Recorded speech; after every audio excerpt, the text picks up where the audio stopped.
We didn't know why we were actually landing. The captain had told us that there was a slight equipment problem, something to do with the indicator light, and we were going to put down in Gander and take a look at it.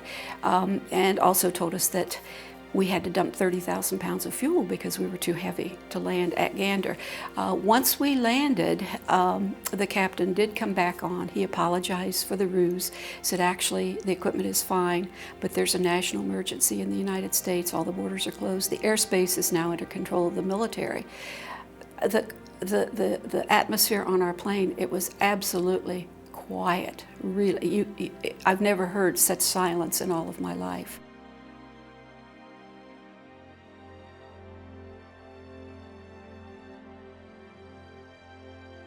Once we got off of the buses and started to walk into the places where we had been assigned, it was absolutely, utterly amazing. I mean, at every stop where we were, there were people there.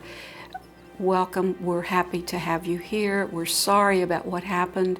You know, we're here to help you. Anything you need, just ask. We walked in and it was absolutely beautiful. This huge room, all the tables were set in a U shape, white tablecloths, flowers on the table. They were all set up, ready for us. You could smell food being prepared in the kitchen. You could smell the coffee brewing.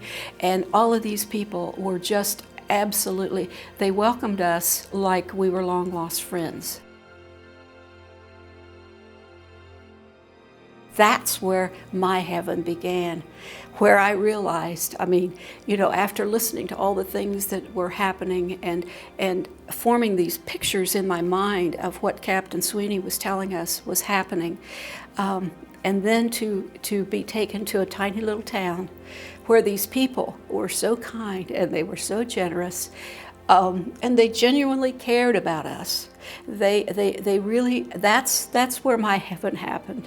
And even though all of the horrible things that had happened and the things that have happened since then, the people there in that tiny town were the ones who really made me realize once again that most people in the world are good.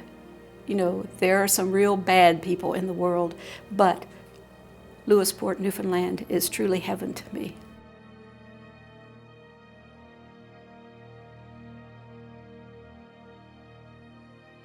We get back on the plane and it's really bothering us because we knew they couldn't afford to do what they did for us.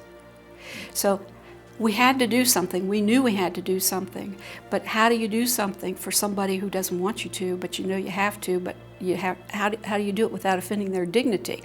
So one man on the plane who was a native of Canada, he was a neurologist, he suggested that perhaps we could help one student a year, support one student a year. I thought that was a great idea. But then I'm thinking to myself, you know, spending my years at Ohio State with all the students and all that sort of thing, I'm thinking, how could we select one student after all of these people, not only from Lewisporte, but from all these other little villages had come in to help us? How could we select one person? And so I suggested that we think about creating an endowed scholarship fund that would make it possible for students, you know, all time into the future, I mean, in perpetuity. So what better way to help and to give back or to pay forward, as Woody Hayes liked to say, than to help the students. And I knew within my heart that the people of that area would not be offended by our doing something like that. What sticks with me really is the goodness of people, the kindness of people, and the thing that I think is so wonderful is that nobody judged anybody else. I mean, we had people on our plane who were quite wealthy, who were very influential, who were famous people, you know, and we were all the same. There was no difference between the person who maybe scrubbed somebody else's floors and the multimillionaires or the people who had companies or students or anything. We were all the same. We were all human beings. And I think that's the thing that is important. It doesn't make any difference what color we are, what our religion is, or whatever. We're all the same inside. We're all the same. And those people of Lewisporte, Newfoundland, all of central Newfoundland, really, re-emphasized that in my brain. I mean, I knew it all along, but I really experienced it during those days that we were there.